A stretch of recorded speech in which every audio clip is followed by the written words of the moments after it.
Hindi ko alam kung anong nangyayari sa Texas. Kahit na ipinagbawal ni Gobernador Greg Abbott ang Sharia, pakiramdam ko pati ang malasakit ay ipinagbawal na rin niya. Pero sa hindi malamang dahilan, ang pag-usbong ng Islam, hindi lang sa ibang bahagi ng Amerika, kundi pati na rin sa Texas, ay hindi huminto. Hindi ko alam kung anong nangyayari. Hindi ko alam kung anong kailangan. Sa totoo lang, sa tingin ko alam ko kung anong kailangan. Pero hindi ko alam kung kaya na ba nating makamit yon o hindi pa. Tingnan ninyo ang tweet na ito ni Amy Meck. Mga magulang sa Texas at Amerika, makinig kayo. Ang MSA ng Muslim Brotherhood ay tinatarget ang inyong mga anak sa mga pampublikong paaralan, middle school at high school. Ang Texas ang sentro ng lahat ng ito. Sa lahat pa naman ng estado, Texas pa. Panurin ninyo ang video na ito. Panurin natin ito ng sabay. Ginagawa nila ito ng lantaran. At sa hindi ko maintindihan dahilan, sa aking pagkadismaya, wala tayong magawa tungkol dito. Bakit? Bakit? At dahil dyan, gusto kong pag-usapan ngayon ang pang-aapi sa mga kababaihan. At maraming Muslim na kababaihan na yon. Isang Muslim na lalaki ang nagsasalita tungkol sa pang-aapi sa mga kababaihan. Parang humihingi ka ng payo mula sa isang Nazi tungkol sa mga karapatan ng mga Hudyo. Kahit na dumating ang Islam para tunay na palayain sila, nakakulong pa rin sila sa ilang mga ideya o ideolohiya. Parang iniisip lang nila ang sarili nila. Isa yung ideolohiya. Ang feminismo ay isang ideolohiya. Alam kong may iba't ibang anyo niyan, pero nagkakasundo tayo. Oo, nagkakasundo tayong lahat na dapat may karapatan ng mga babae sa edukasyon, sa kolehiyo at unibersidad. Oo, dapat sabihin din natin sa mga babae. Oo, dapat sabihin din natin sa mga babae ang mga kasiyahan sa buhay na maaring makuha sa pagiging ina. Pero hindi natin sila pwedeng pilitin, di ba? Isa akong klasikong liberal. Hindi ko iniisip na pwede nating pilitin ang kahit sino. Iba yan sa pananaw ng mga taong ito. Pero banyagang ideolohiya yan. Yan ang kinokondena niya. Parang ang mga babae ay nagdurusa lang dahil sa mga ibang nakakatakot na ideolohiya.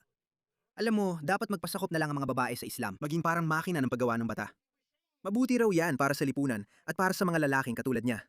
At higit pa dyan, pwede kang magkaroon ng 4 na asawa at maraming walang limitasyong alipin sa pakikipagtalik. Kayong mga hangal na babae. Hindi mo ba nakikita na ito ang pinakamaganda at pinakamapagpalayang ideolohiya para sa iyo bilang isang babae? Halimbawa, hanggang ngayon, may mga babaeng Muslim na nagtatanong ng mga bagay na hindi naman talaga nila dapat itanong. Nagtatanong sila ng mga bagay tulad ng, bakit ang lalaking Muslim ay pwedeng mag-asawa ng 4, pero ang babaeng Muslim ay hindi pwedeng mag-asawa ng 4? Paano mo nagagawang itanong ang mga ganyang tanong, hangal kang babae? Naluloko ka ng propaganda ng kanluran. At ito ay isang tanong na kung pag-iisipan mo lang ng 4 na minuto, makikita mo na ang sagot. Hindi ito mahirap na tanong. Napakalinaw ng dahilan kung bakit. Alam mo, pwede mong tanungin ng mga kapatid na babae. Yan ba ang gusto mo para sa sarili mo? Hindi. Sige, may kilala ka bang mga kapatid na babae na ipinaglalaban yan? Tingnan mo, para kanino mo ba ginagawa ang argumentong ito? Isinasalang lang mo ba ito kahit isang minuto? Alam mo ba kung anong ibig sabihin ng magpakasal sa 4 na lalaki at magluto para sa 4 na lalaki at maglinis para sa 4 na lalaki at magkaanak para sa 4 na lalaki?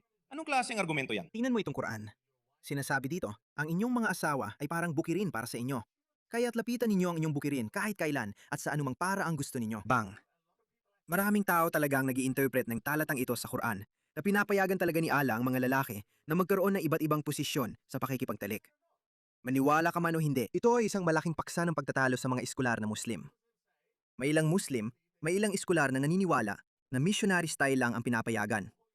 Alam mo na, yung basic lang. Hindi mo pwedeng gawin ng iba pang mga bagay. Pero may ilan na ginagamit ang talatang ito sa Quran at sinasabi, ang inyong mga asawa ay parang bukirin. Alam mo, maaari mo itong araruhin sa kahit anong paraan na gusto mo.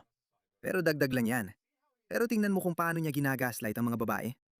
Sinasabi niya, oo, sasabihin ko sa'yo. Karamihan sa mga babae ay ayaw ng 4 na asawa. Pero ayaw din naman nila ng asawa nila ay may 4 na asawa rin. Nasa babae yan, nasa likas na babae. Katulad ng sinasabi ng mga Muslim, mahilig silang pag-usapan yan. Nasa likas ng lalaki na makipagtalik sa kahit sinong kaya niya. Kaya para pigilan siya sa pangangalo niya, sabi ni Allah, o magkaroon ka ng 4 na asawa at di mabilang ng mga aliping sexual. O kita mo, napakaunawa ni Allah. Naiintindihan ni Allah ang gusto ng mga lalaki. Pero paano naman ang kabilang panig? Paano naman ang mga babae?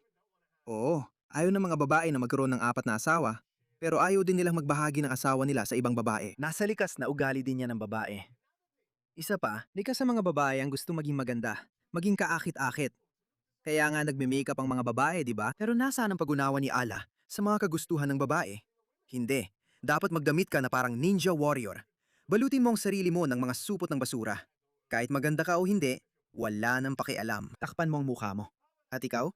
Nasaan ang malasakit mo sa mga babae? Ang daming malasakit para sa mga lalaki. Gusto lang niya makipagtalik kung kani-kanino. Sige, hayaan mo na siya. Mas gusto mo bang lokohin ka ng asawa mo ng palihim o gawin niya ito ng hayagan? Kita mo, mas okay na raw ito, hayagan na. Isang baluktot na ideolohiya ito mga pare. Ito ang dinadala ninyo sa inyong mga bansa. At tingnan mo sila, Tumitindig sila at nagsasalita na parang alam nila lahat ng sagot. Nakakadiri. Isa itong nakakadiri at maruming ideolohiya. Mga bata para sa apat na lalaki. Anong klaseng argumento yan? Oo? Alam mo ba, may mga babaeng Muslim na lalapit at magtatanong sa'yo, bakit daw ang mga lalaki ay nagdadasal sa harap at ang mga babae ay sa likod? Palaging galit sila kapag nagtatanong sila niyan. Gusto kong ipakilala mo ako sa lalaking ito na nagturo sa'yo na may mali sa pagdarasal sa likod. Na nakaka-offend daw ang magdasal sa likod. Ewan ko kung bakit. Gusto kong makilala ang taong ito. At anong lohika niya? Anong rason niya? Bakit natin tinatanggap ang argumentong ito? Kunin na lang natin ang hijab bilang halimbawa. Gusto ng mga tao na atakihin ng hijab. Sige, sasagutin ko yan. Kailangan mayroong kahit anong uri ng pagkakapantay-pantay. Kung gusto mo magtatag ng mas makatong lipunan, kailangan may kahit papaanong pagkakapantay-pantay. Ang pagkakapantay-pantay ay hindi nangangahulugang kompetisyon. Ang pagkakapantay-pantay ay nangangahulugang paglika ng mas balansing lipunan na talagang banyagang konsepto para sa'yo. Dahil kinukuha mo ang iyong moralidad mula sa isang pedopilyang nabuhay noong ika-7 siglo. Napakasimple lang. Ano ang gusto mo? At alam ko kung anong sasabihin niya.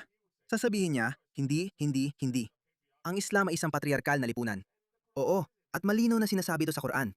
Itong mga woke na kaliwang kababaihan, itong mga sinasabing liberal na babae, ipinagtatanggol nila ang ideolohiyang ito. Quran Kabanata 4, talata 34. Nagsisimula ito sa ang mga lalaki ang tagapangalaga ng mga babae.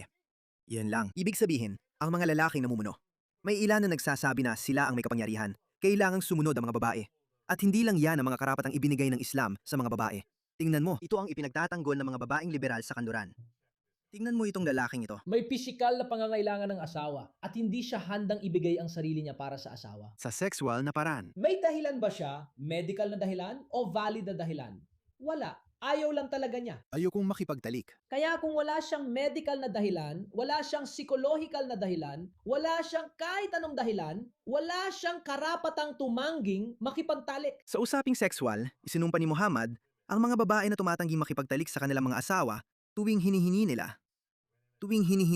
May nakakatawa at nakaaliw na kwento. Minsan, naglalakad si Muhammad sa isang kalye at nakita niya ang isang sexing babae na nagtatrabaho.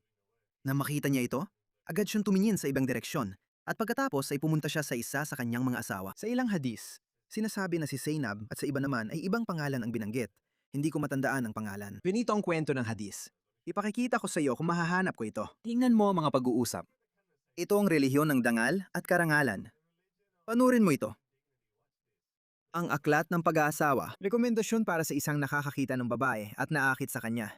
Alam mo yon, parang, uy, ang hot ng babae doon. Pumunta sa kanyang asawa o alipin na babae.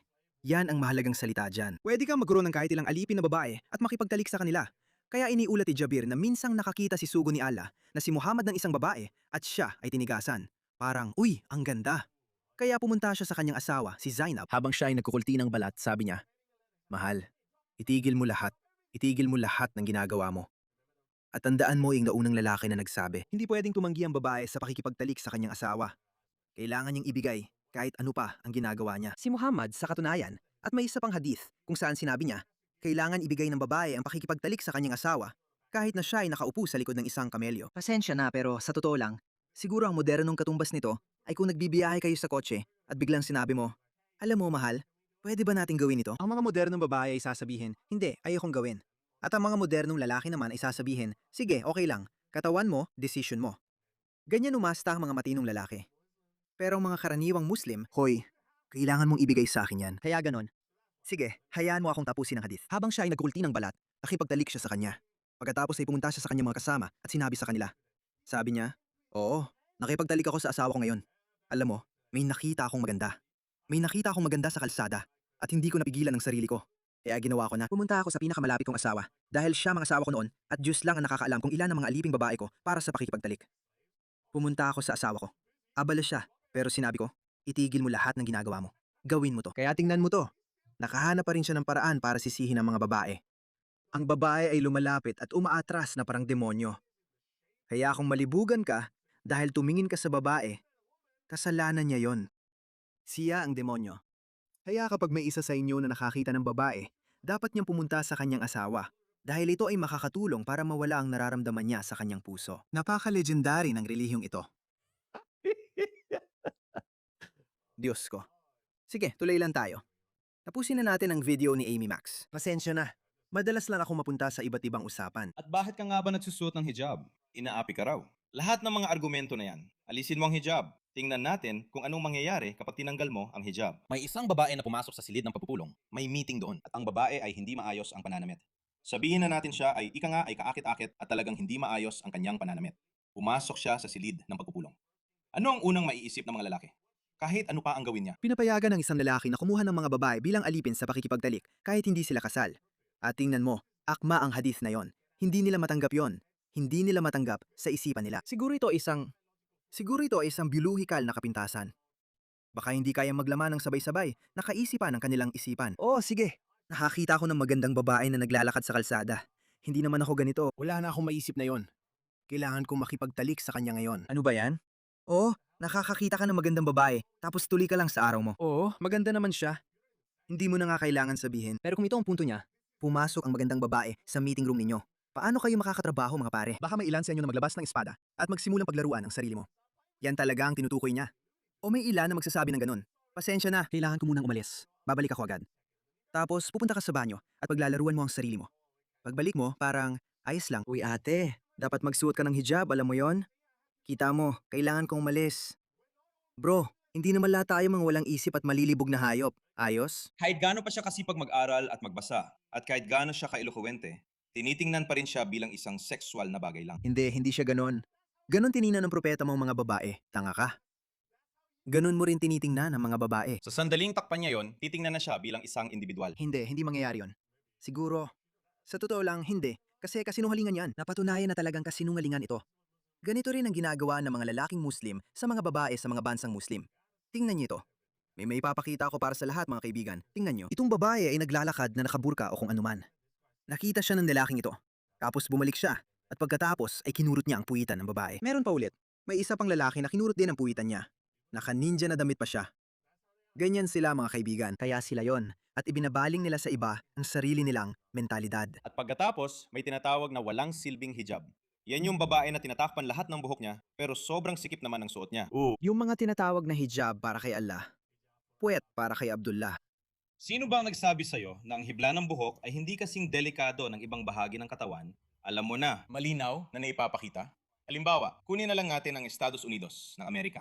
Sa Amerika, hindi natin matatanggap ang isang babae sa mataas na posisyon ng pamumuno kung mukha siyang babae, kung sobrang pambabae ang dating niya. Kaya kahit ang mga lalaking parang bakla ay hindi rin pwedeng maging leader. Oo, tama yan. May magandang sahih hadith tungkol dyan. Ngayon, sinabi ni Muhammad, hindi man katagumpay ang isang bansa na pinamumunuan ng isang babae. Kaya kailangan niyang magmukhang tinatawag nating androgynous sa Tama wikang ba? Ingles, tama ba? Androgynous na babae, siya yung may maikling buhok, nagsusuot ng mga business suit, hindi nagpapakita ng emosyon, at Tomboy. kumikilos na parang lalaki. Parang lalaki, tama ba? Tapos meron din tayong Condoleezza Rice, pero siya ay tunay na lalaki, syempre. Sige, ang grabe. edad ni Aisha. Isang tunay na lalaki. Grabe. Kita mo kung gaano kadiri ang mga taong to? Sila ang mga taong pinapapasok ninyo sa mga bansa ninyo, mga pare. Ito ang mga taong pinapapasok ninyo. Hindi iniiwan ng mga taong to ang mga nakakadiring, makaluma at barbarikong pananaw nila sa mga bansa nila. Dumarating sila at ikinakalat pa yan. Ganito ang nangyayari kahit saan. Tignan mo to. Ito si Muhammad Sheikhi, isang 23 taong gulang na asylum seeker na naghihintay para manghalay ng mga kabataang babae habang umaalis sila sa mga nightclub sa Falkirk. Inatake niya ang 2 biktima sa loob ng isang oras, ipinuwersa ang isa sa puno at tinorget ang isa pa sa isang tulay ng tren. Inaresto siya sa Cladden Hotel na pinapatakbo ng Home Office kung saan siya nakatira. At ngayon ay hinatulan siya ng 4 na taong pagkakakulong. 23 lang ang edad nito. Iyan ang mga klase ng tao na dinadala ninyo ng maramihan. Kailangan ninyong itigil ito, mga pare. Kailangan ninyong itigil ito. Kailangan ninyong lumaban. Ito na yon. Wala nang oras para maging kampante. Ang kalaban ay organisado at may plano at mataas ang motibasyon.